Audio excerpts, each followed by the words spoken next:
Good morning. I've got to tell you my story. That's how I come.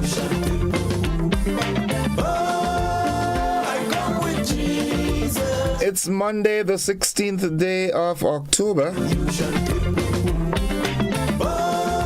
Hoping you had yourselves a wonderful weekend and that you're all rested and ready to face the challenges of this brand new work week.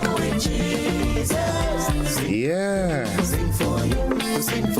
Good morning to you, Cheryl Lalji, and also Mary E. Banks. They're saying good morning via our WhatsApp or Facebook page.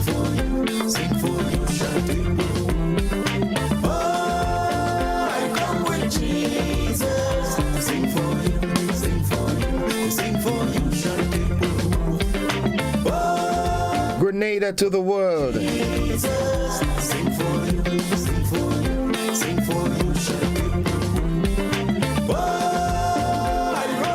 It's beautiful on the outside. Let your beauty emanate from inside, yeah? Good.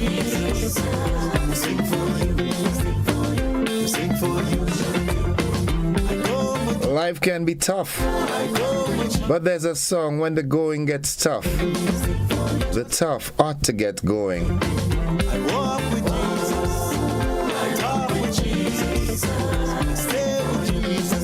Sometimes I wonder why. But guess what? Can I go jump up in God's face? No, I can't. The pressures keep coming from the inside, the outside, wherever. Yeah. Sometimes I wonder, man.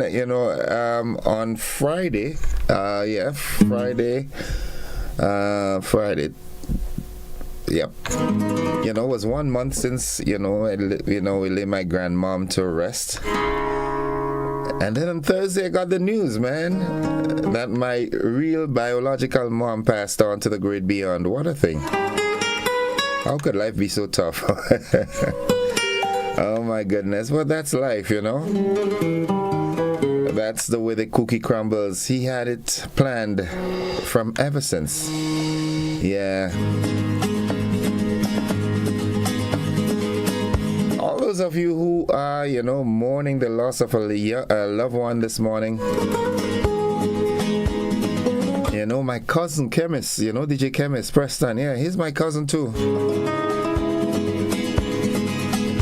Taffy and, your daughters, man. I feel for you, the entire home circle. But as it is said, God knows best, all right? So all those of you mourning the loss of a loved one, be strong.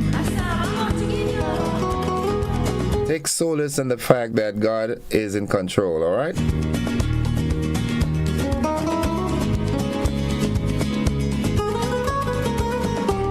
Pastor Benedictine Newton, good morning to you. How are you doing this morning? Pastor Gilbert from the Beaton New Testament Church of God, good morning. Well, of course, Pastor Laurie, good morning, the humble servant. The congregation of the Wester Hall New Testament Church of God, good morning.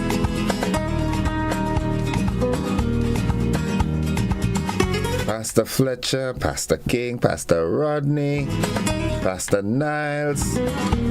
Somebody tell me I know all them pastors. Yeah, I grew up in church. I was a good boy until I succumbed to the whims and fancies of, the enemy. But nonetheless, I'll be fine. So Arthur Langayan says, good morning, bro. Good morning, Arthur. Yulin Alexander says, good morning, Gordon. Good morning, Grenada, Pete, Karikupidi, Matnik. Blessings to all on this new day and the new week. Have a blessed, wonderful, safe day ahead.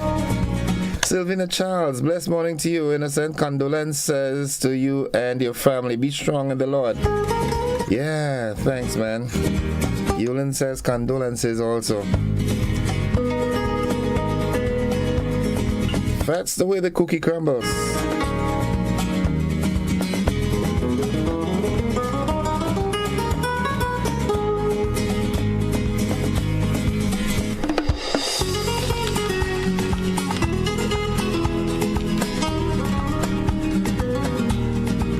let's get with the program. It's time for the word of the day, and today we're looking at an adjective, a descriptive word, a describing word. And the word today, it's a not very popular one. Not, we use the phrases that mean that, that it represents, but we not very often we hear this word. It's hirsute. Hirsute. Hirsute. All right, hirsute is a formal word that means hairy. It is also often used in humorous contexts to describe someone with a lot of hair on their face or body. Now, botanists use hirsute to describe plant parts such as leaves that are covered with coarse, stiff hairs. All right, so hirsute. Here's how we can use the word in a sentence. Turner wore a hirsute mask as part of his werewolf costume for the school play. Yep. Write it down, jot it down, learn to spell it, learn to pronounce it. Most importantly, learn to use it in your writing and your speech. Good morning to the wonderful folks inside of Livera in St. Patrick, Livera, Riversali, Latas. Good morning. Go, good morning, guy. The Sulphur Spring Man. It's 22 minutes on to 7 o'clock. Let's go to Nadisha's favorite part of the program. Good morning, Nadisha, and the folks out that area, Cafe and surrounding areas. The thought of the day says, know the true value of time. Snatch, seize, and enjoy every moment of it. No idleness, no laziness, no procrastination. Never put off till tomorrow what you can do today. I like this one. Yeah. Know the true value of time. Snatch, seize, and enjoy every moment of it. No idleness, no laziness, no procrastination. Never put off till tomorrow what you can do today.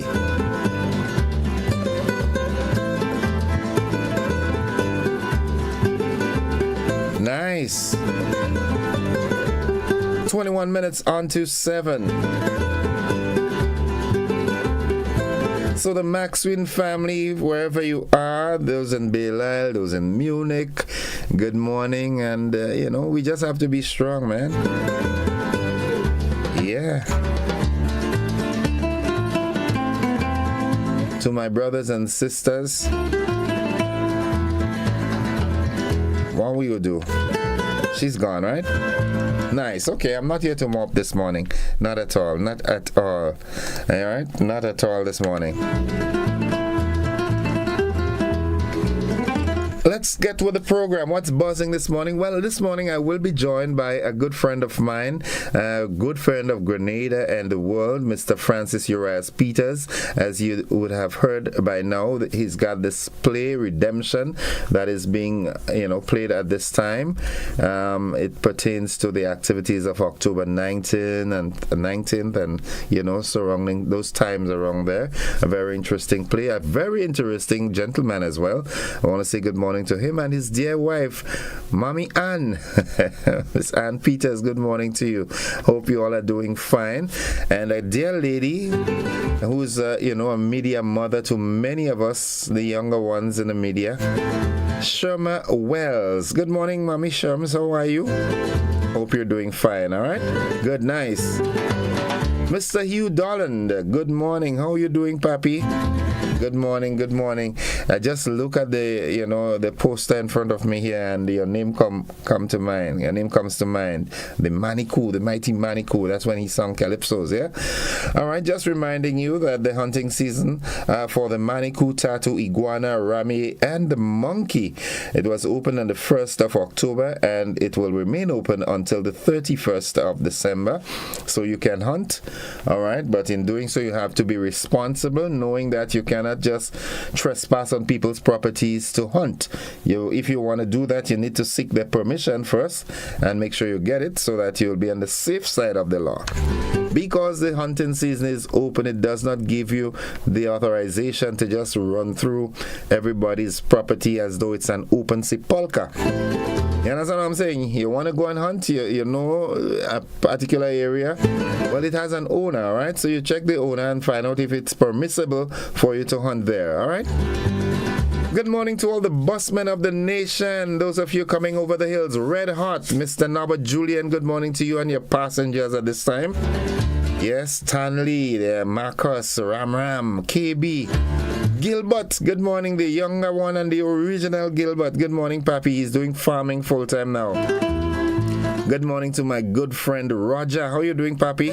HAV38, that's the number. Good morning. All right, what's buzzing this morning? Okay, well, work has started to repair structural issues discovered in the housing units in phase 1 of the low-income housing projects.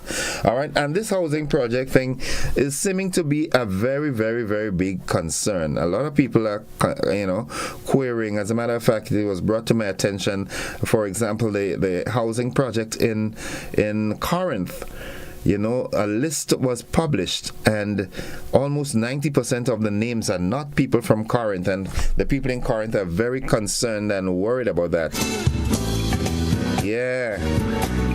Good morning to Fen and your mom and the entire home circle, Gail and everybody up there in the Mohai. Mommy, how you do? You good? Nice. Yeah, so I think some more conversations have to be had on this. I'm going to try and engage the relevant authority to explain the procedure that, people had to, take to get to those houses, right? Yep. What else is buzzing this morning? Okay, well, National Heroes Day is scheduled for October 19th, a day to reflect, honor, and recognize our heroes. Now, all Grenadians are invited to be part of the inaugural Heroes Day commemorative events. The schedule is 9 a.m. We have the ecumenical service at the National Stadium. At 1 p.m., we've got the nationwide tolling of the church bells. At 7 p.m., light tribute at the Carnage. Transportation to the National Stadium will be available throughout the nation. Please contact the local parliamentary office for parliamentary office or offices for transportation assistance. Okay? Good, nice.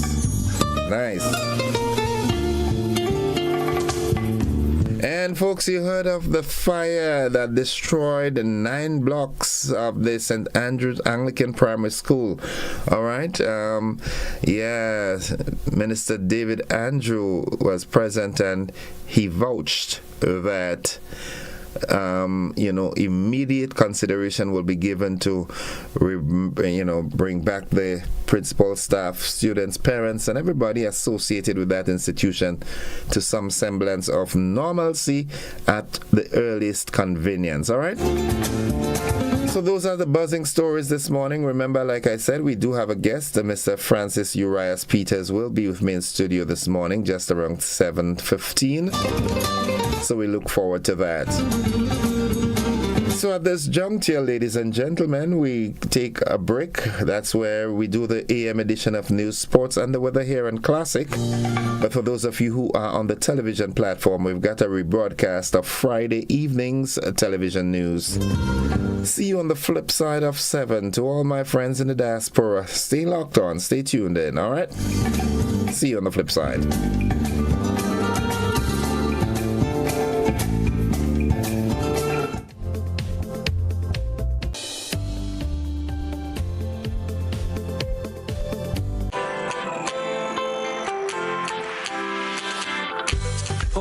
Someone to help you to your feet.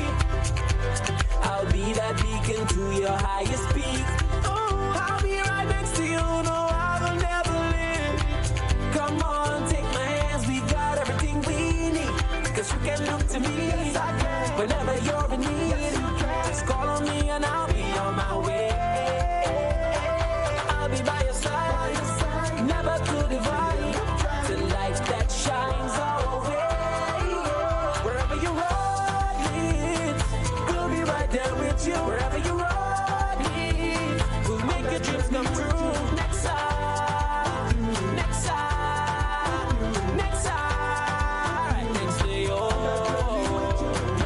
Mexa Credit Union, with you wherever your road leads.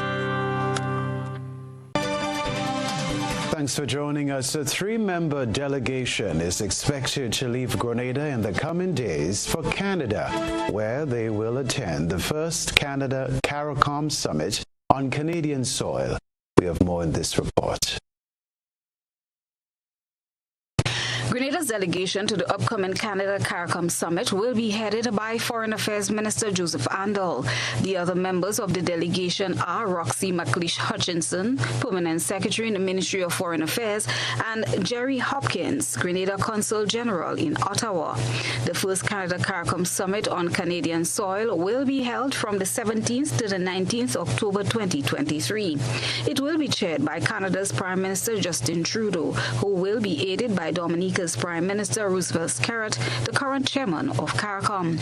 According to a press release from the CARICOM website, it reads, and I quote, "As CARICOM celebrates its 50th anniversary this year, the summit will highlight Canada's strong ties with the Caribbean and provide an opportunity for leaders to continue to strengthen cooperation and chart a better future for people in both regions." Under the summit's theme for strategic partners for a resilient future, the Prime Minister and CARICOM leaders will advance shared priorities, including building inclusive and sustainable economies, increasing trade and investment, and promoting multilateral collaborations. The leaders will also work to fight climate change and address its impacts to the Caribbean by exploring ways to improve access to financing for small island developing states in the Caribbean, unquote. During the summit, Prime Minister Trudeau will highlight the importance of reinforcing democratic values, promoting human rights and the rules-based international order, and strengthening coordination on regional security, including responding to the ongoing security, political, and humanitarian crisis in Haiti. Crystalina John, GBN News. The employees in a show of... Permanent Secretary in the Ministry of Health with responsibility for community and hospital services, Naomi Jeremiah, said the 4 concerns expressed by President of the Public Workers Union, Brian Grimes, have been addressed. More in this report. The employees, in a show of continued discontent, intensified a protest Tuesday. Their issues range from improper compensation, as they are not paid a traveling allowance despite the amount of mileage covered per month, non-existence of tools to fulfill their job requirements, unpaid claims, and understaffing. Permanent Secretary in the Ministry of Health with responsibility for hospital services is Naomi Jeremiah. I would like to say that all the concerns of the union has been addressed. We continue to work with our union leader, Mr. Grimes, and his team. Secondly, I would like to also say that the mental health workers in recent times, they are collecting some allowances that helps in their day-to-day operations. Besides their salary, they also receive a subsistence, some of them, of $210. They also receive an incentive allowance of $500. As was previously stated, some of them get $350 and $450. And now as I implemented the mileage payment, they are getting between $600 and $604. Not to also the uniform allowance, they are also getting $750 per annum, and over the 3-year agreement, they will receive a total of $1,002 increase by 2025. And with the agreement also, they are receiving free medication and free medical treatment or checkup. President of the Public Workers Union, Brian Grimes, said the Ministry of Health only paid 5 of the 10 mental health workers their mileage for 2 months in 2022, with a remaining 10 months payment outstanding. He said the remaining 5 workers are yet to receive any payment, and no indication was made as to when they will receive their money. To this, P.S. Jeremiah had this response. I asked the workers to prepare the information. It's not just paying, it's like they have to prepare the claims, bring it to the ministry will process it, and Ministry of Finance will make the payment. However, 6 persons out of the 10 had prepared payments for mileage. It was submitted to the ministry. The ministry took a few months, we agreed to process, but they have processed most of them. In fact, only yesterday we received 3 additional payments, which was already entered to date, and finance will process. So 9 persons out of the 10 persons, 6 already paid and 3 will be paid today. I had written to the president and informed him that the payments are made, and that I also informed him that we have been in consultation with the DPA. Health Minister Jonathan Lacrette was accused of refusing to meet with the union. Finally, I would like to allude with a call by the union leader for the minister to meet. The minister have been meeting with the staff of the mental institution ever so often. The president indicated that he wanted to have a sit-down. The matters at hand, what was previously stated, are all administrative matters. The minister, he is responsible for policy lead. As in that regards, it's up to him under his purview if he will meet with the president or not. But I know he has met with the staff, he has listened to their concerns, he has been very supportive to us at the ministry in implementing our administrative duties. Kristalina John, GBN News. Other news, Father Edward Mark, acting administrator for the Richmond Home institutions, which include the Monge Hospital and the Richmond Hill Home for the Aged, has expressed regret at the neglect meted out to residents by their families. We at Monge and the Richmond Home, we want to show appreciation to some of the families who consistently work with us and also take the opportunity to receive guidelines as it relates to the coping skills, what they are to do as it relates to their loved ones in terms of their treatment and timely visitation at the clinics. I want to say thank you to these families. In addition, I want to challenge the families who up to date would have ignored their loved ones at the institution. When I say ignored, they're there, and some families don't want to hear anything about them. They are abandoned.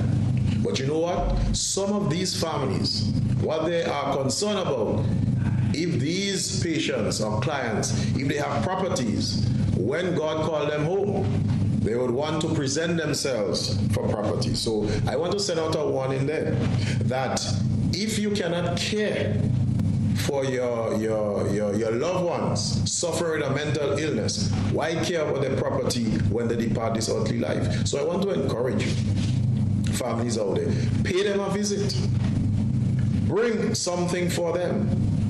Sometimes it will be nice if they get some clothing from home. It will be nice if they can eat a banana from home. It will be nice if they can also have a treat on their birthday, Christmas, Easter, or any other day. Overcrowding at the institution has become a major challenge. Father Edward issued a call to corporate Grenada to get on board and assist with making the lives of residents more comfortable. And what makes it even more damning, because they are living in, there are fewer beds to serve the rest of the Grenadian population. So let's think about it. In light of all of this, we also, at the hospital, we are seeking to embark on a major sensitization program, continuing from where others would have left off. We would have learned of the recent appointment of a director of mental health, Mr. George Hector, so we look forward to working with him. However, we believe that the way forward towards all of us embracing mental health and becoming partners together is to change the mindset of our people through desensitization, through social medias, through one-on-one community forums, be it formal or informal. So we're saying to the Grenadian public to look out for us. We are putting the mechanism in place so that we can reach out to the Grenadian public. In addition, we believe that our patients at the hospital must be given the best possible treatment and enjoy the amenities that are afforded to them as we are enjoying ourselves in our homes. and other workplaces. So we appeal to Corporate Grenada also that there are times that we would reach out to you as it relates to programs and projects that would directly benefit our patients at the hospital. Sometimes it burns us to see patients traversing the compound barefooted. It is not good. I consider it as acting administrator as inhumane. And therefore, I appeal to Corporate Grenada as we move forward, as we approach you from time to time, help us to make the Richmond Hill institutions a better place. This is the only psychiatric facility we have on island, and it is therefore important that we seek to work together. Earlier this week, the Permanent Secretary with responsibility for community and hospital services, Naomi Jeremiah, announced that the Monge Hospital will soon undergo refurbishment. Patients will be housed at the Richmond Hill home, where some of those neglected are likely to gain permanent residence. October is recognized as the month of the child as well as the month of the elderly.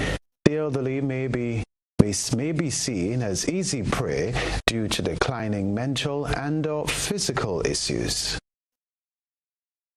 The forging of checks, the taking of retirement or social security benefits, withholding of access to money or financial information. You have as well using credit cards and bank accounts without their permission. And it also includes, for example, changing the name on a will or a bank account, life insurance policy, or even the title of property. The abuse of the elderly is an area of concern that was discussed with a representative of the Desk of the Elderly, Cal Courtney, on GBN's To The Point program. He said some of the major challenges facing the elderly are neglect, abandonment, and poor housing. What we realize is that and it was magnified during and after and during COVID and now, is that we do not have that community spirit anymore. So what we're seeing is that family members, friends, community members, we are not looking after the older persons, and a lot of people place the onus on the ministry and government to provide services, to provide for older persons when they themselves can assist. So two hands can clap. An elderly person is considered to be 60 years and older. Courtney said, at present, the records show that Grenada has 22 living centenarians, although he believes the number could be more. He's appealing to members of the general public to reach out to the Desk of the Elderly if they know of a centenarian to be recognized and celebrated. Here are some of the telltale signs you can look for to determine if an elderly person is being abused. For instance, you would go in and the person may be a jovial person that you're accustomed, seeing them out in the veranda, engaging with people who are passing, and that person may be withdrawn all of a sudden, or they may become agitated or act violent. This is a sign of abuse. The person may display signs of trauma, so which could include maybe the person is rocking continuously, is a sign of abuse as well. They may have unexplained pressure marks or bruises or cuts or scars. We just spoke about restraints, so you may see the wrist, the bruises on the wrist. They may develop what we call preventable conditions, such as pressure sores, or what we call bed sores locally. That indicates that a person has been left on a bed unattended for an extended period of time. They may exist or may be living in hazardous or unsafe or unclean living conditions. Revolutionary leader Maurice Bishop was executed in a coup in 1983 along with several of his cabinet colleagues. The whereabouts of their bodies remain unknown. Martine Powers of the Washington Post said her media outfit uncovered new answers about how the U.S. fits into this 40-year-old Caribbean mystery. There's a mystery on the Caribbean island of Grenada that goes back 40 years. It's about the revolutionary leader who was executed in a coup in 1983. 7 people were killed alongside him, and the whereabouts of their remains are unknown. 40 years ago, the actions of the U.S. government played a role in shaping the fate of this Caribbean nation. United States paratroopers have invaded Grenada with helicopter gunship. And now we have new reporting about the U.S.'s involvement in this mystery.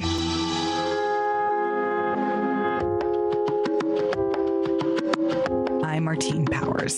The Empty Grave of Comrade Bishop is a new investigative podcast from The Washington Post. The first 2 episodes are out October 23rd. Follow wherever you listen. The Empty Grave of Comrade Bishop is an investigative podcast that delves into the revolutionary history of Grenada, why the missing remains still matter, and the role the U.S. government played in shaping the fate of the island nation. The story to report the staff of the Child Protection Authority benefited this week from a one-day training session facilitated by Justice Ralston Glasgow and legal consultant Jacqueline Seeley-Burke. It was the first in a series of training sessions to build capacity among the staff at the Child Protection Authority. Beverly Ann Poyot is the managing director of the CPA. We have a really wonderful opportunity where the members of staff of the Child Protection Authority, specifically our child protection officers, have an opportunity to dialogue with Justice Royston Glasgow. He is one of the judges who deals with our family court matters, with our matters concerning children. And so today we are sitting with him to discuss the legislation that the Child Protection Authority is guided by and to discuss what he sees, his perspective from the bench. She highlighted the importance of the training. What this is going to do is to assist us in doing our work better, to give us more understanding, more knowledge of the legislation that we are mandated to use, and also to explain to us how it is the legislation allows us to work with other agencies. Because as CPA officers, we have to remain on top of our game. We have to know what it is we can and cannot do. We have to know what guides us. We have to know what our limits, what our parameters are. And we also have to be able to explain that not only to the other agencies that we interact with, but also to our parents and ultimately to the children who are under our care and protection. The CPA's managing director listed the areas in which the staff were trained and noted that there will be further training opportunities. We're looking at the legislation, as I said earlier, so we're looking at certain sections which give us the authority to assist children who are in vulnerable positions. We're looking at what the mandate of the Child Protection Authority is, and we are looking at how it is that our interaction with other agencies, how that is supposed to unfold, because we're looking at children on a broad level. At this point, we're not looking at children with special needs, or we're just looking at children on a broad level. We do intend to have subsequent trainings for the staff, and we will be dissecting it in such a way that we then will be looking at different groups of what we call our vulnerable populations. 15 members of staff of the Child Protection Authority participated in the training. Grenada joins the global community in recognizing the importance of the experts involved in the creation of standards on the occasion of World Standards Day 2023. This annual event, celebrated on October 14th, highlights the crucial role that standards and experts behind them play in ensuring safety, quality, and efficiency across various industries. During a national address ahead of the day, Minister for Foreign Affairs, Trade and Export Development, Joseph Andal, recognized the role of Grenadians who aid in the development of standards regionally and internationally. Special commendation was given to the people who assist with the development of standards voluntarily. The minister highlighted the importance of their role in the development of the nation. Grenada, there are over 100 volunteers from the government, private sector, and consumer organizations who collectively serve on international, regional, and national technical committees to develop standards. Standards development is a time-consuming and consensus-building effort. Therefore, it is fitting to pay tribute to the many standards volunteers worldwide who gave of their time and technical expertise freely. Standards are one of the main pillars of any quality infrastructure system that drive trade and economic development. Standards volunteers are a critical link to the nation-building process. The theme for this year's World Standards Day is Shared Vision for a Better World, incorporating SDG 3, accessible and safe healthcare for all. Ms. Anders dissected the theme, highlighting that access to healthcare is a human right and essential to sustainable development. SDG 3 aims to ensure healthy lives and promote well-being for all at all ages. International standards and conformity assessment play a crucial role in reaching the targets of SDG 3.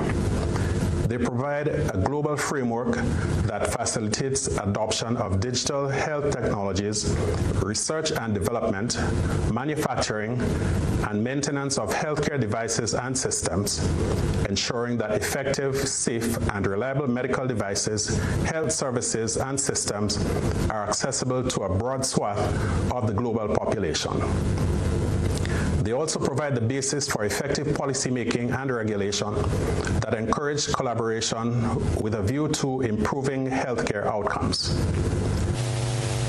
The Trade Minister added that as digital health technology develops, standards help ensure that systems are secure and the privacy of patients are protected. Christelina John, GBN News. A simple message creating a great vision through the GBN ISO lens. Stay with us. A good eye captures all. GBN ISO is brought to you by Clear Vision.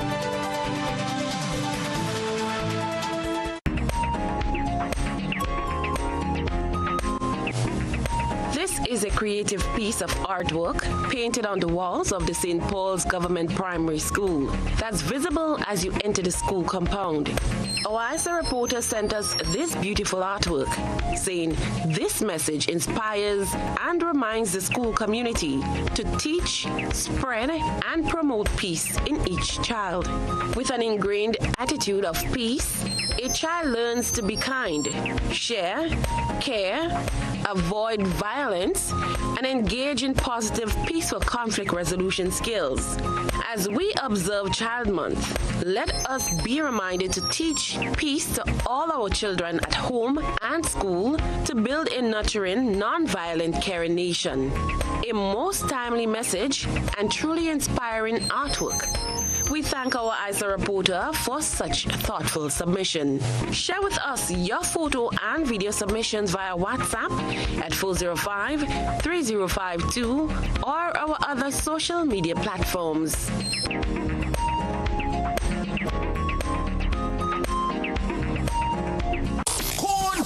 Corn! Yes, we're back! It's the 7th annual Corn Festival going down on Sunday, October 29th at the popular Footprint Bar behind Sand. Corn will be in all forms and fashions, from asham to roast corn to boiled corn, pay me to conky to corn soup and much more.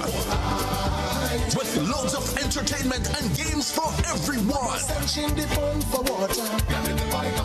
So be there from 2 p.m. because there will be loads of beach games, dominoes, maypole dancing, and string band music. Mark your calendar and make sure you're part of Cornfest 2023 on Sunday, October 29th at Footprint Bar, Lauriston, Carriacou. Our partners for this event are the Grenada Tourism Authority, the Antillean Group, Ministry of Carriacou and Petty Martinique Affairs, National Lotteries Authority, Ariza Credit Union, Massa, Grenadine Airways Limited, and Classic Caribbean Lighted. Cornfest 2023, October 29th. I'll see you there.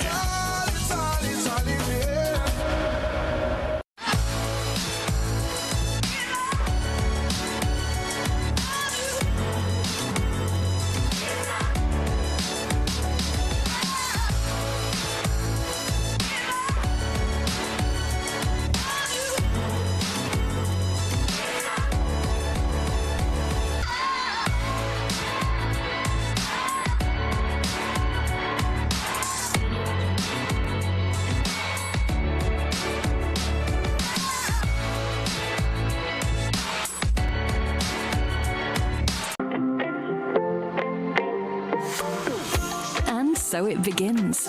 A journey like none other. Every moment has the potential to be unforgettable. Bring home a piece of the tropical green forest with every emerald. Capture the sparkling light of flawless water in a diamond. Make the sunrise and sunsets last forever. With precious colored gemstones, the essence of happiness is in our most precious memories. So, when it all comes to an end, bring home something that will last forever. Colombian Emeralds International. Bring home more than a memory.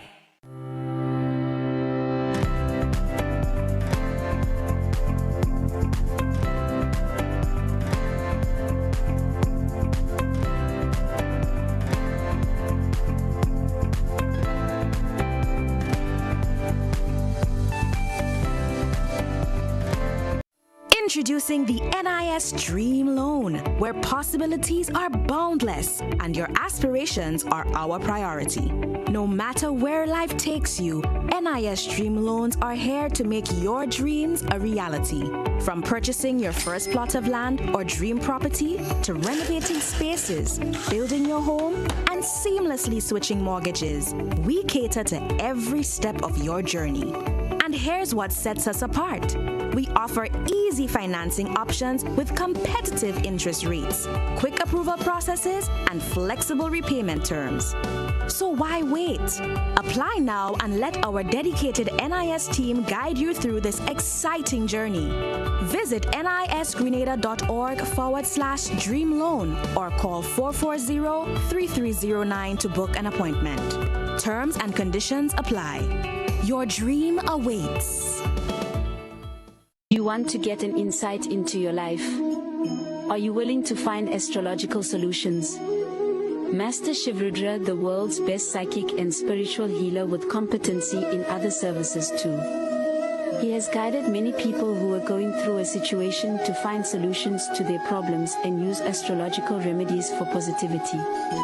He provides services to get your ex-love back, negative energy removal, family problem solutions, health problem, and many more. He located at Grenada STT, George's. Call him or WhatsApp +1 for 735375939. Climate change is real, bringing hotter days and less rain. Less rain means less water, so it is crucial for all of us to conserve water at home. When washing my fruits and vegetables, I use a bowl of water, and later I reuse it to water my plants. This is how I save water at home. What are you waiting for?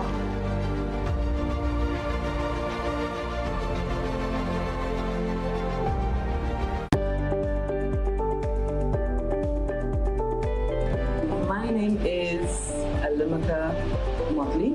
I've been here doing nails since 2017. Me being self-employed, I have realized that paying the NIS benefits me now and even when I retire. By the time I'm 65, I will be receiving contributions back from NIS. So I benefit because I'm self-employed. Anything can happen. If anything happens to you while you're at work, you've got a bad cold, you have the COVID, you have dengue, we have all these diseases that's plaguing us at the moment. NIS will be giving you back some form of money when you're ill. So I would encourage all small business persons to sign up with NIS now. Served Grenada for decades. We are the #1 and largest electrical supplier. Hi, welcome to Sunny Electrical. How may I help? We offer electrical wire and accessories, tools, and appliances for all residential, commercial, and industrial applications, which is what we are known for. And we expanded our products with new innovative ways to modernize your home. New homeowners will be captivated in our lighting showrooms. Some more pendant lights here. These are very multifunctional because they can work for kitchens, living rooms, bedrooms. We have a wide selection of lighting, ranging from indoor to outdoor and solar. We are also available for site visit services to assist you with selecting the perfect light for your forever home. We are located at Dusty Highway in Grenada, St. George. Sudden Electrical. Best value, expert advice, quality products. We hope to see you soon.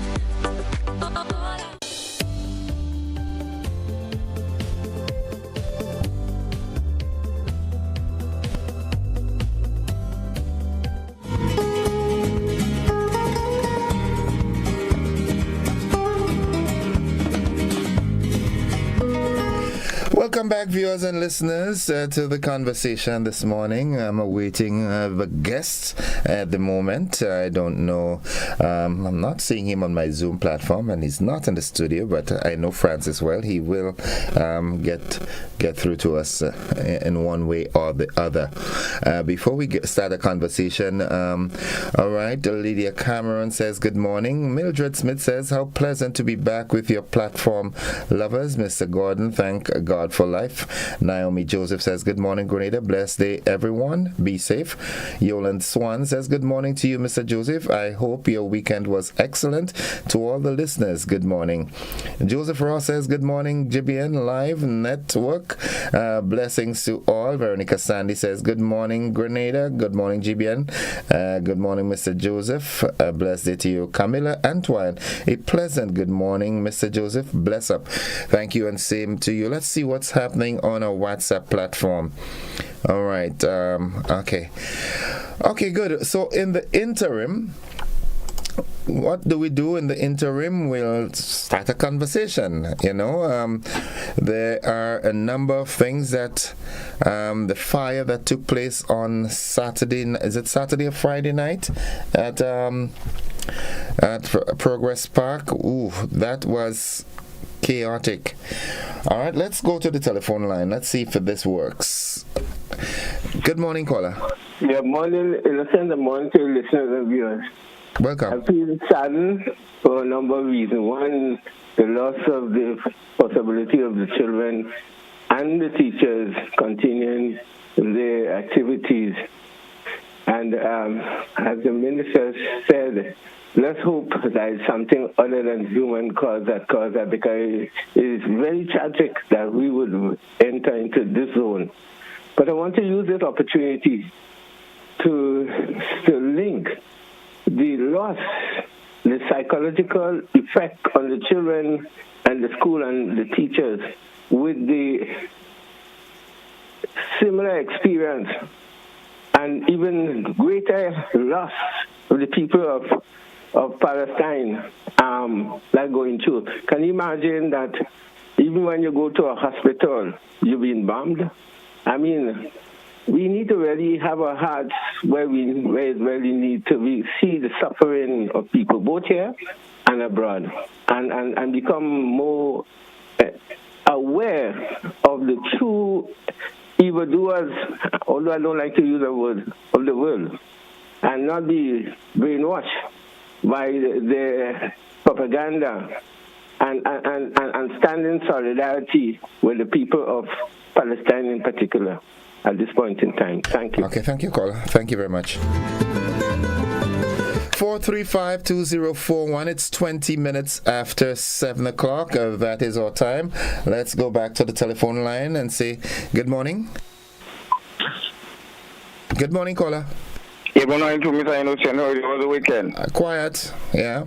How are you? Yeah, well, how was yours? Good.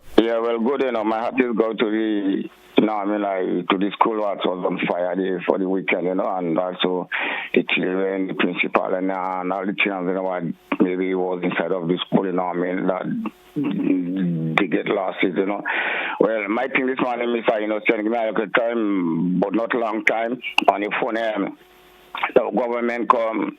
No, I need people who listen very good. Government come, government go, government come. No, up on what I would like to see, especially on the roadside, which is the public road. The government do not spend any money to build roads, fix roads, to open drains, cut overhanging, and the cow farmers and them, with the miners and them, they taking the animals, they carrying all on the roadside.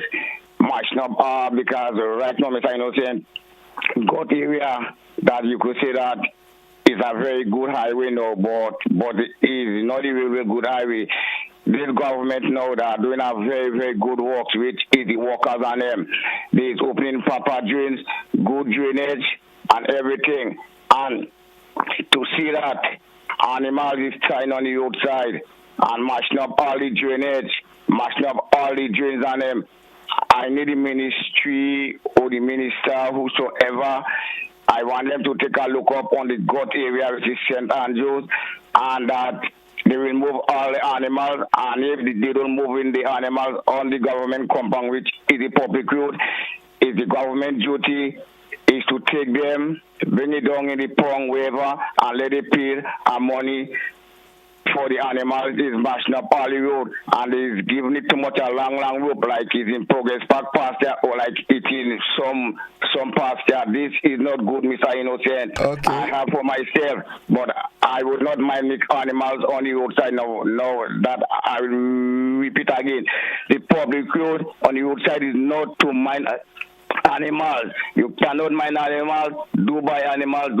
Every animal, people who mind animals have to have a place to mind the animals. Okay. And people is talking about the goat road over there, is mashing up these animals and mashing up all the journeys now. What the government is spending money to do the roads, and we the one not complaining. The government doing nothing, and we are destroying the general. Okay. All right, destroying. You must take a pass up on the goat side over there, and you're supposed to know that place over there. Of course, I know the goat road. How you mean? No, I mean that going up to this is Jeffrey. Yes, and then you could come back down to Congo Town. Yeah, and it's a very, very good shortcut road. Like if there's anybody sick on that side, that they can use this road and them to go to the hospital. Culture, let me ask you this: the spring, is the spring down there still? Yes. The spring is. So you see, I know the place. Yeah, the spring is there still. Okay, well, I do hope the owners of the animals are hearing you, and that they, use constraint in dealing with their animals. All right. Well, not only the animals, miners, and them, the government have to listen to the minister of whatever. They have to be listening, and I want them to take a chip up on the gut area, because enough is enough. Because the workers them who is doing it, like the journalists and things like that, that they is complaining too, because government cannot spend money for them coal miners them or whatever to come and destroy the public road, mash up all the journalists and them. Okay, all right, Culture man. Thanks. Who's your representative? Good morning to the Prime Minister and all these MP and them. All right. Okay, then. Have a good one. Thanks. Have a good one, Culture man. Folks, it's 24 minutes after 7 o'clock. Camille Antoine says, the world is not a sure and settled home for humankind. We have to get our souls saved. That's eternal. Everything here is chaos and for a time. Let's go back to the telephone line. Good morning, caller. Yes, good morning. Welcome to the program. Yes, morning. I stumbled upon a relief for joint pain. For what? That makes joint pain. Pains in the joint. Okay, all right. Arthritis. Arthritis, yes. Yes. And because of that, I've just thought I should share it with the nation because I'm excited about it. People should not throw their right banana skin. They could make a tea with it and drink it and see if it's going to help them. Somehow somebody shared that with me and I tried it, and it's remarkable. Okay. If you have joint pain, people out there, if you have joint pain, don't throw away the banana skin. Make some tea with it and drink it. And see it does wonders for your body. Okay. Bye. Thank you very much, caller. Thank you very much. Folks, we take a commercial break and we'll get back after these messages. Don't you go anywhere.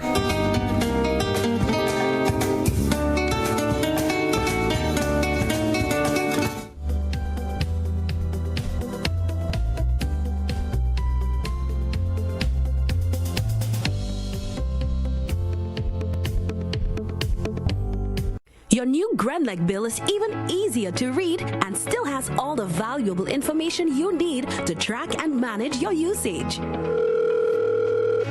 Hey Mom, okay, your friendly tech support is here. So you got the new Grenlec bill? Let's take a look. The new bill makes it even easier to see your bill total, the due date, and much more. And take a closer look. It actually is a lot easier to understand. Let me show you. You can still see exactly what the charges are for, but in a great new format, it even shows how the cost of generating and delivering the electricity to you is calculated using your actual usage. And Mom, let Lucy know she can check out Grenlec's new Understanding Your Bill video.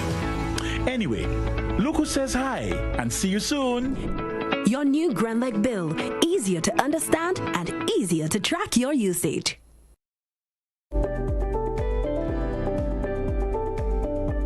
Hi, good day. My name is Kyle Sylvester. I am the manager and founder of Case Farming Enterprise. We're an agro-processing business that are involved in the processing of agricultural goods, where we do bottle seasoning packs, lettuce, kale, and broccoli. Sometimes we as human beings get sick or injured on the job.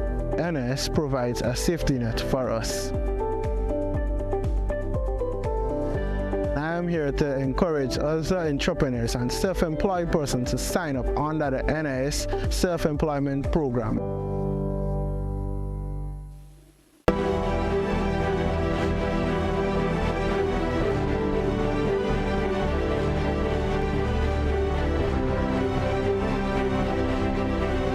Our Climate Reality Key Takeaways is made possible by Republic Bank. I would like to say climate change is running faster than we are. So we definitely need to borrow from the words from Honorable Mia Mottley, Prime Minister of Barbados. So we definitely need to pick up pace and we need to pick up scope in going forward. And climate change is really challenging to us. And in order for us to address the challenges, finance is key, finance is available. So let's take on a whole of society approach to access the finance. Communities, NGOs, private sector, and government, let's all do our part to ensure that we create a greener space for sustainable Grenada. But I would want to leave you here, though, to communities. Please contact the Jeff Small Grants Program. The email address gefsgp@grenada@gmail.com. You can call the telephone number, cell number 416-1425, or you can call the landline 435-7445. Call the Grenada, the Jeff Small Grants Program, call the GDB and the other institutions that are on the front line for climate action in Grenada. Do your part in making Grenada more resilient. Climate change is real. We must act now.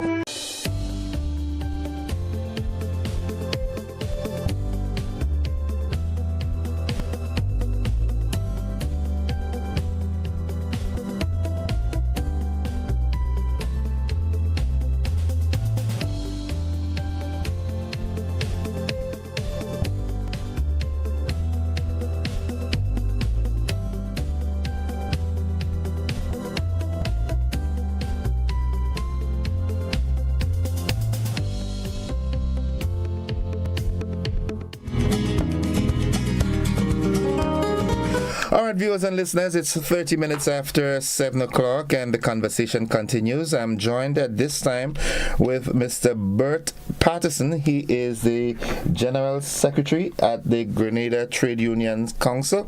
Good morning, Mr. Bert. How are you? Good morning to you and all your listeners and our members in particular and the general public. Okay. We're celebrating now something called the Trade Union Solidarity Week. What is that all about?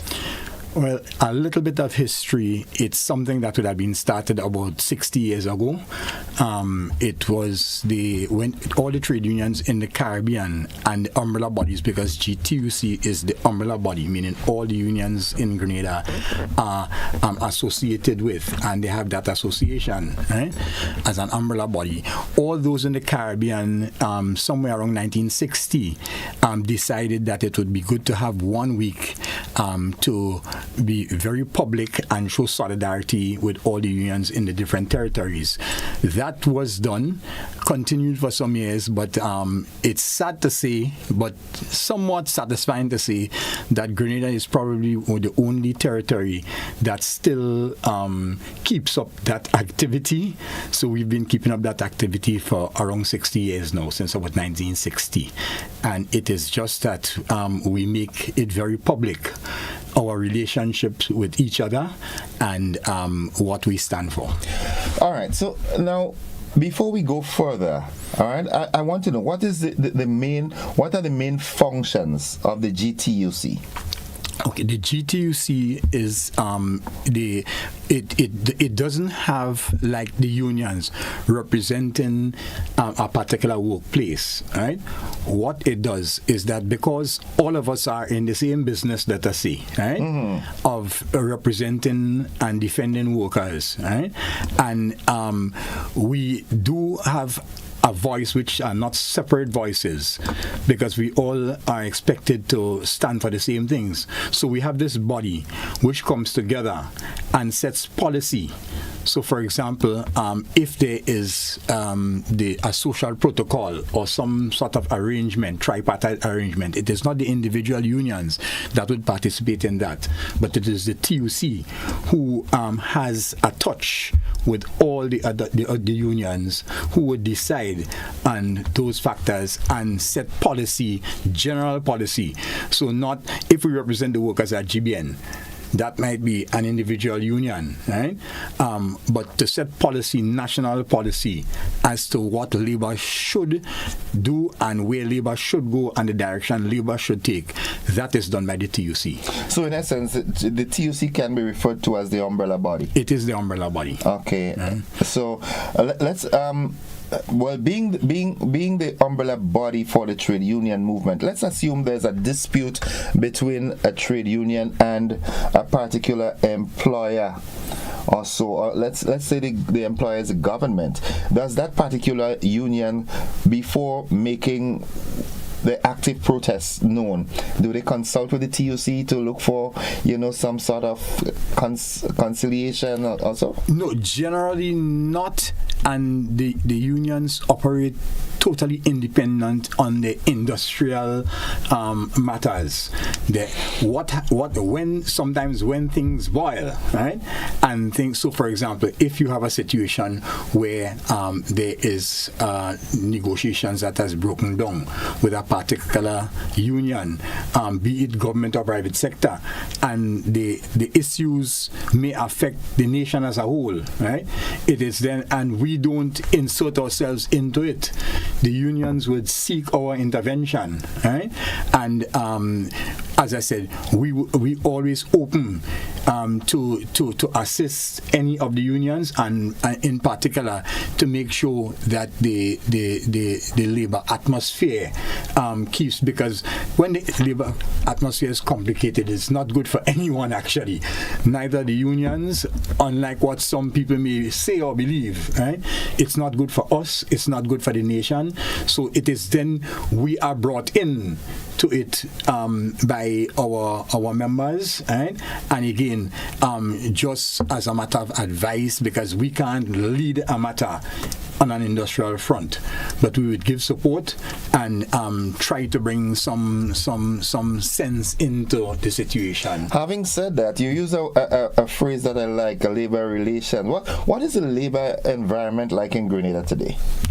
I would say not too bad, in that there are not a lot of disputes. There's a lot of work, as there's always a lot of work. No matter what you do, there's a lot of, because there's a lot of things happening to individual workers and at workplaces that we may get a chance to address. All right.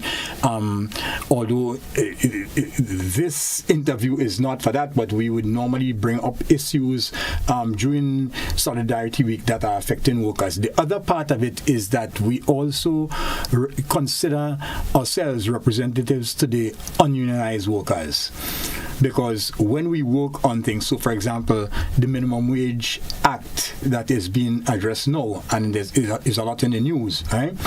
It is not the individual unions that have representation on that, but it is the TUC that has representation on that, and that is ready for the benefit of a lot of the ununionized workers. So we see ourselves as representing labor on the whole, be it unionized or ununionized, even though we are an organization that has 7 members, which are representing the unionized workers in the island, but wider, we see ourselves representing all workers in the island.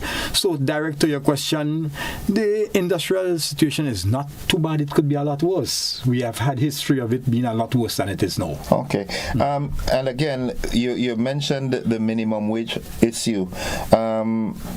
the minimum wage kicks in, the revised minimum wage kicks in January.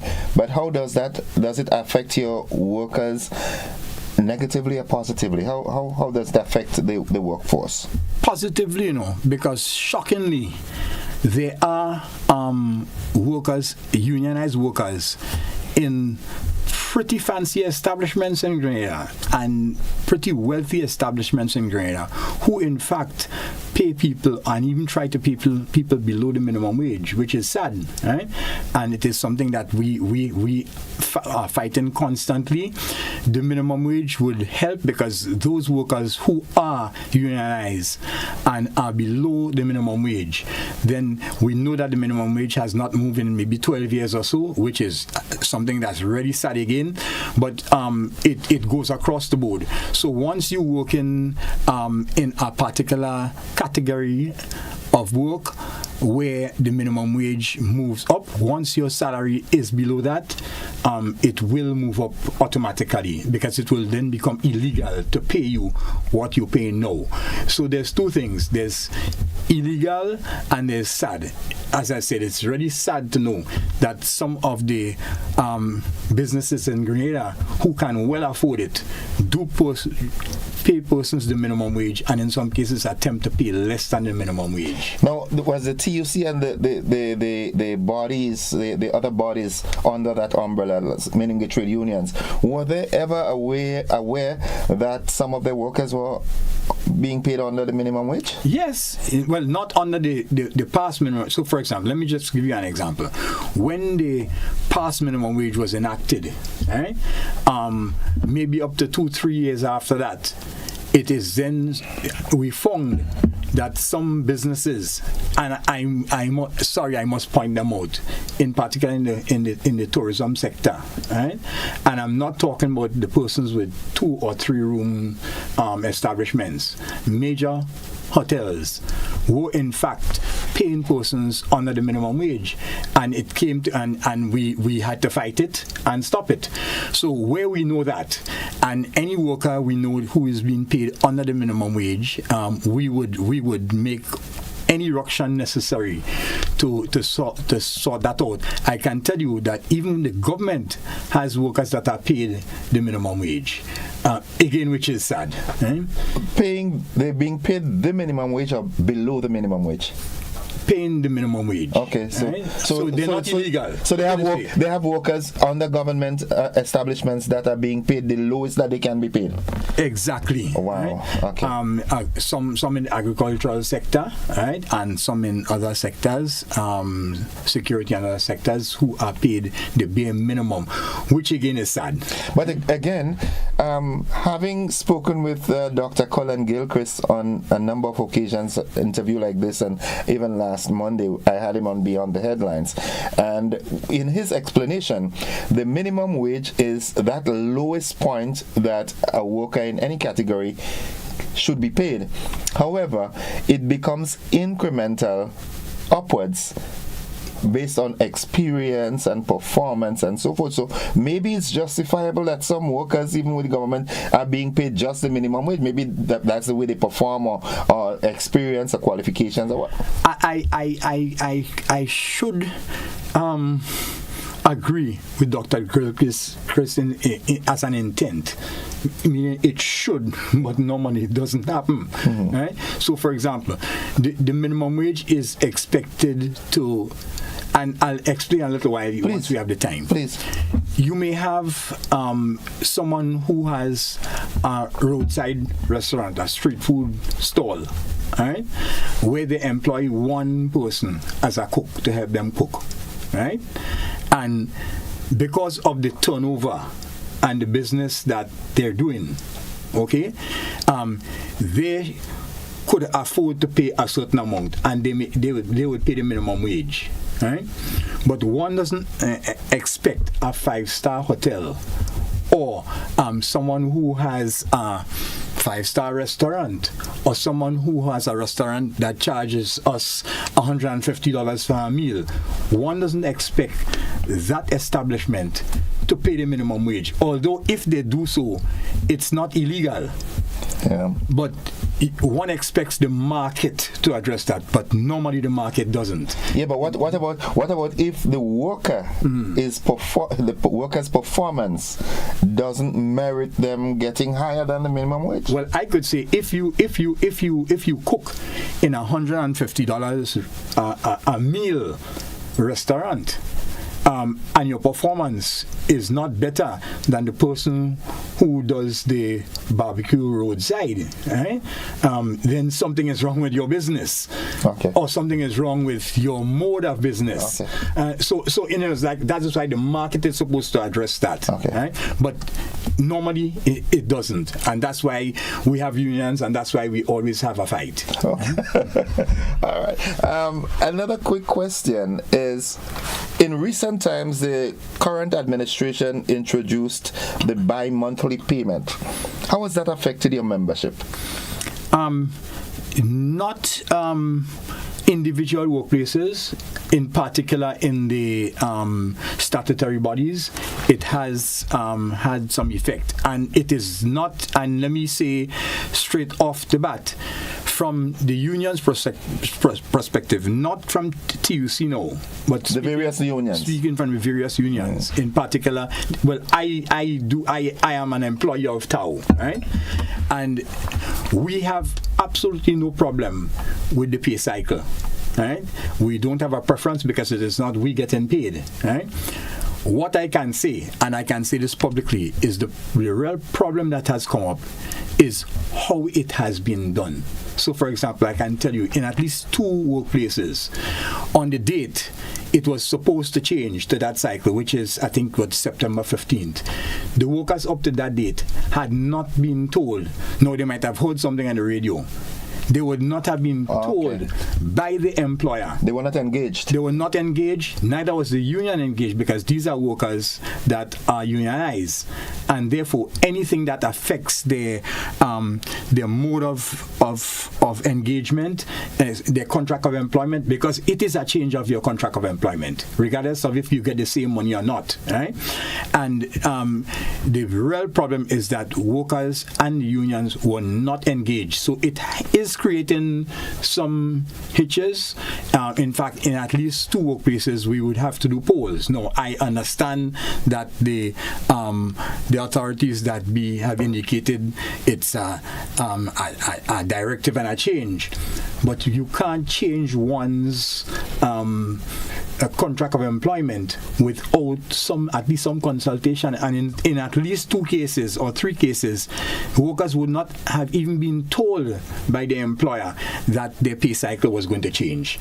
And a change in pay cycle does have some significant things with it.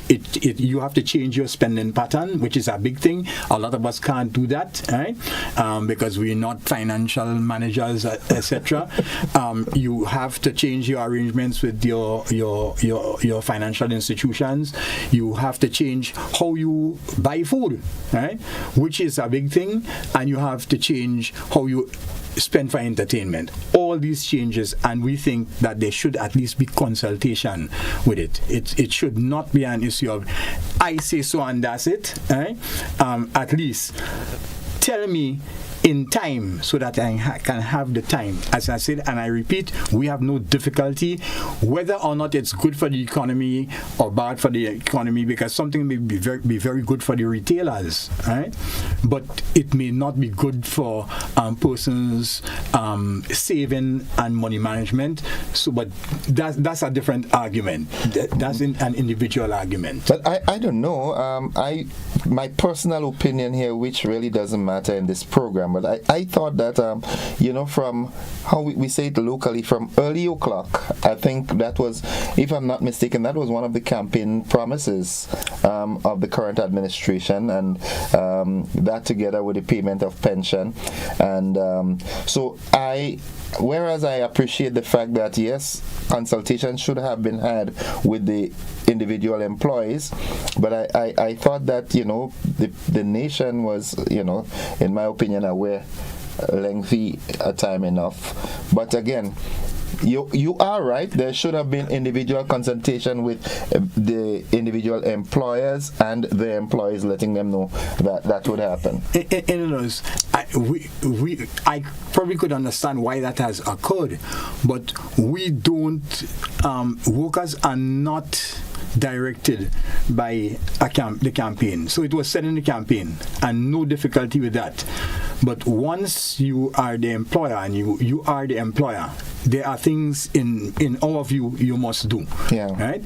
And there's a right way and a wrong way. There's a right way and a wrong way. So like I say, it has gone smoothly in a number of workplaces, but at least 2 or 3 workplaces, it is creating some hitches. Okay. Not that it may not be go into effect, right? But how it's happening, it could have been a lot easier than how it's actually happening. Okay, tell you what, it's 13 minutes on to 8 o'clock. We take a commercial break, our final one in the program. When we come back, we elaborate a bit on the Solidarity Week. The Solidarity Week, and then we open the lines. I hope they work, that we can have some, you can have some interaction with Mr. Paterson. This is the conversation. It's 12 minutes on to 8 o'clock. We'll be back after these messages. Don't you go anywhere.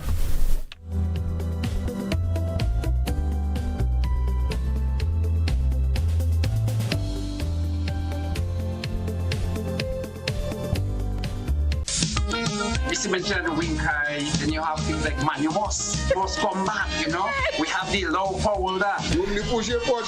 It is kind of like the same man, and it's just different name for the same kind of thing. And last but not least, I just want to say to all the men who saw me, call me, and ask for a piece of cake. I'm baking this weekend. Join us Fridays at 8 on GBN Television, K105 FM, GBN's Facebook page, and YouTube channel for We Culture.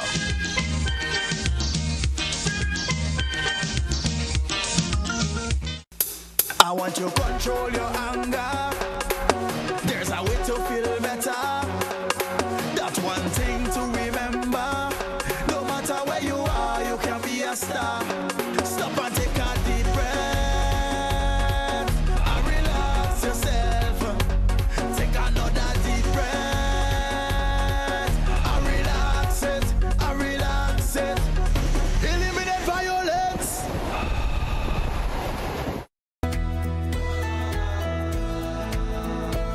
No, that's not how you cross the pedestrian crossing. Really? One day I just woke up and I saw pedestrian crosswalks on the road.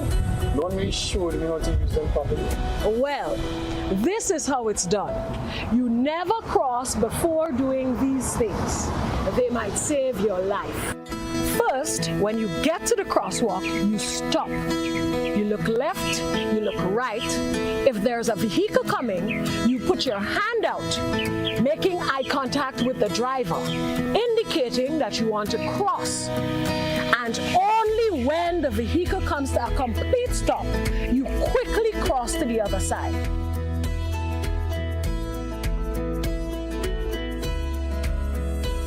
Stop, look, hand out, eye contact. Wait for pedestrian to cross to the other side, then you happily continue on your journey. This message is brought to you by this group of insurance companies, the Traffic Advisory Body, and the Traffic Department.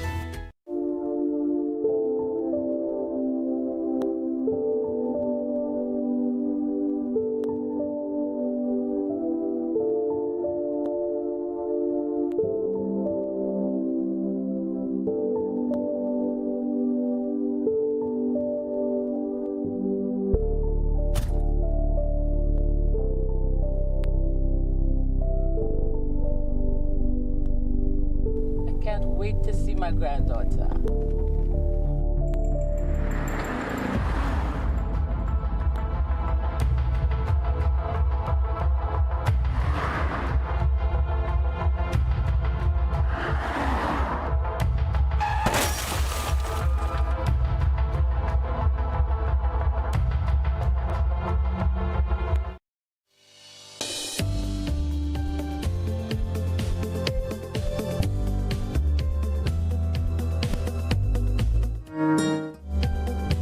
Viewers and listeners to the conversation with me, my guest at this time, Mr. Bert Paterson.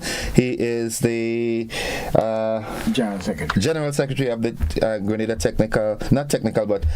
Trade Unions Council, and he's here to speak on Solidarity Week for the TUC.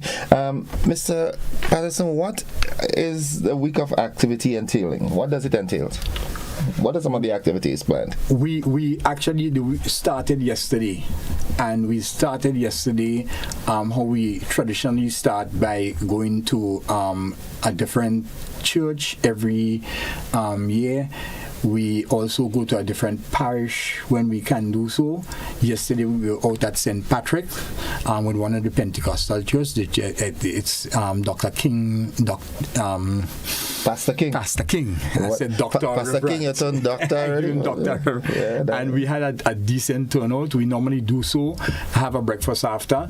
So we try to change denomination also every year, go to a different denomination. So we've been to practically all the denominations in Grenada over the past 60 years. Wow. And we would normally have a theme. And this year the theme was the same as we had the theme for May Day, which was promoting the goals of labor, enhancing workers' rights for security and equity, which is really appropriate in that this is what we do. Solidarity with the workforce and trying to maintain all the benefits we would have gained over the past years. Right? The rest of the week, actually right now, there should be at least 3 members of the TUC at different schools. Just one of the major issues we have now is that the younger people have no idea how the benefits that they receive when they start employment came about. And so they are not so cognizant of the benefits of trade unionism or being in a trade union, which if they're not, I can tell you the benefits that their parents would have gotten accustomed to will go. Okay. So we take that as one of our major things.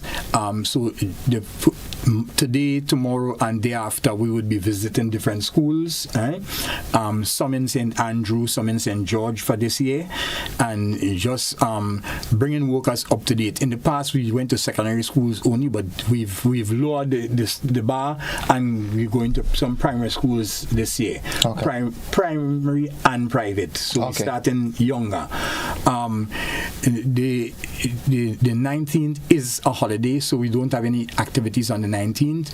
On Friday, we normally have a fun day with just being together. All the unions get together, have a eat and drink function. We do always invite the Cuban workers who work in Grenada, who are a lot of times forgotten. You only see them when you get to the hospital and you realize that is not a Grenadian. But they do work that we can't pay for, number one. And we think that during Solidarity Week is solidarity with all workers. So where they are sometimes left out, we always try, the TUC always tries to involve them on May Day as persons who follow the news and go to May Day with C. And on this week, we see at least one part of this week. So we invite them to the fun day. It's normally good because you have Grenadian and Cuban music there, and you will have we have edibles from both Grenada and Cuba, and we have a decent time. So that is the final activity. The individual unions do different things. We also encourage workers to wear their union T-shirts with the permission of management, because we always tell people during this week, if you see someone in the union T-shirt, it is not as a protest or a bacchanal, but it is in fact workers just showing solidarity with their unions and unions showing solidarity with each other. Let me ask you this. You touched on something there with the Cuban workers that we have here. This month we're celebrating, October the 19th, October month is, so many different activities happening, Child Month, Month of the Elderly. What does the event the events of October 19th, 83. How does that resonate with the TUC? What does it mean to the TUC? I know it's not. TUC wouldn't have a policy because you see, we probably would have another. That's why another program, but I can. No, try. just off the bat. I can try. Just off the bat, you know, the membership of the union. Some of them might have been around and being employed during that period. Yes. So, what does it mean to the TUC? Because right now you have some not unions, but union leaders who support NNP, some who support NDC, some who would have supported the revolution, some who would have been supporting the GLP Gary, some who would have been supporting the GNP. So because we come from varying backgrounds and political views, right? So the TUC itself does not have a policy on that. What is recognized is that during the revolutionary period, right, several things today that we consider as literally sacred. So the NIS was started under the PRG. Maternity leave came about in particular for teachers and government workers under the revolution, right? So there are several labor matters which would have been advanced during that time. Not that the People's Revolutionary Government was friendly to all unions, because I can tell you, people like Stanley Roberts were in jail, right? They had a difficult, let us say, arrangement or relationship with the Cement and Waterfront Workers Union. They also had a difficult relationship in part of the time with the Public Workers Union, and a lot of people wouldn't remember that, right? So it is difficult to say that, okay, we support this or that, or this week we view it in this way. In fact, I have my own personal views on the week and the revolution, which may be very different to other persons even within my own union, right? But it is something I can ask you for, that some programs should be done, right, with people who were around. Well, as a matter of fact, that period, this week is dedicated for that. So from tomorrow and throughout the week, we will have representatives from different sectors and people who were actually involved and have a lot of knowledge in it. And one criticism on that, if you permit me, go right ahead. In that, generally, the people who speak to these matters are partisan. Right. Meaning, you would get one speaker who tries to whitewash Gary, another one who tries to whitewash the bishop.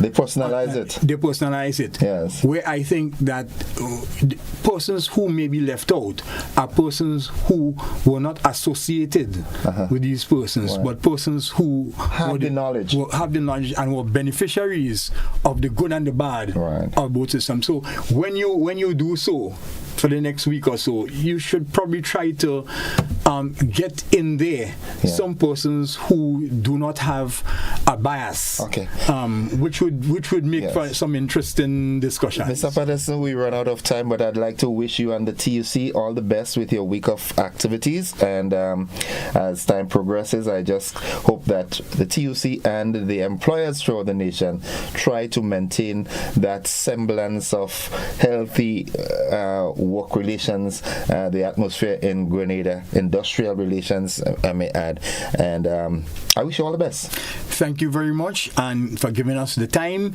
And just to remind persons, both employers and workers, that we're all in this together, and the amount of items that are outstanding, it would be helpful for the employers to try to treat with them the vaccination issue, SGU, other things like that.